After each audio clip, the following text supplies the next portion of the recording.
कि लहूलुहान थी घाटी और झेलम डरी हुई थी, खामोशियां रातों की दिन में भरी हुई थी और दहशत का था वो आलम।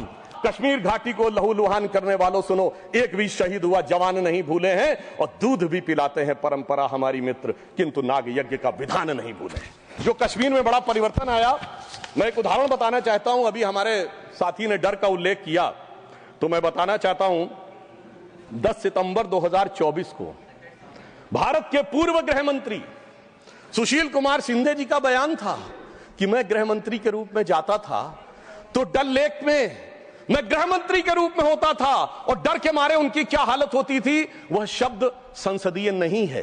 तो मैं अपनी स्वरचित पंक्ति में कहना चाहूंगा, हमारे साथी सब समझ जाएंगे कि लहूलुहान थी घाटी और झेलम डरी हुई थी, खामोशियां रातों की दिन में भरी हुई थी और दहशत का था वो आलम कि डल लेक घूमने में गृह मंत्री के पग के नीचे धरती फटी हुई थी।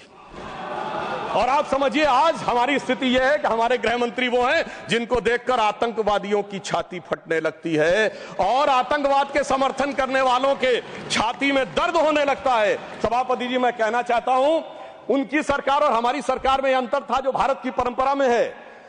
उन्होंने बहुत दिन नाग पंचमी की, नागों को दूध पिलाया, हमने जन्मेजय का नाग यज्ञ करके दिखाया जिसमें सारे नाग आकर समाहित हो गए। तो मैं एक पंक्ति में कहना चाहूंगा, कश्मीर घाटी को लहूलुहान करने वालों सुनो, एक भी शहीद हुआ जवान नहीं भूले हैं और दूध भी पिलाते हैं परंपरा हमारी मित्र, किंतु नाग यज्ञ का विधान नहीं भूले। और मैं ये कहना चाहता हूं, दूसरा उदाहरण, एक सिर्फ दूसरा उदाहरण, हमारे कांग्रेस के युवा नेता जिन्होंने तथाकथित भारत यात्रा निकाली, उसी कश्मीर कहते हैं कि हालात नहीं बदले।